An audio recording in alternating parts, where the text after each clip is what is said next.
Sa iyo ang lakad ng iyong lingkod, Panginoon, sa tahanan ito, sa lugar na ito, Panginoon. Diyos, ang iyong pag-ingat, ang iyong proteksyon, gabay sa kanilang pag-uwi sa lugar kung saan doon po destino ang iyong paglingkod sa lugar pa ng San Sipugaw.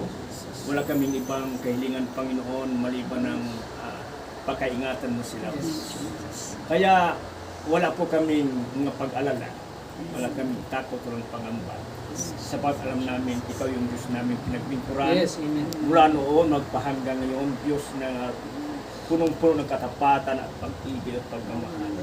Salamat po sa Santo Espiritu. God, ang aming kahilingan ngayon na mula sa tahanang ito, anumang gawain ng kaaway sa daraanan sa pangalan ni Jesus ay amin ang sinasaway. Pinapalayas namin in the name of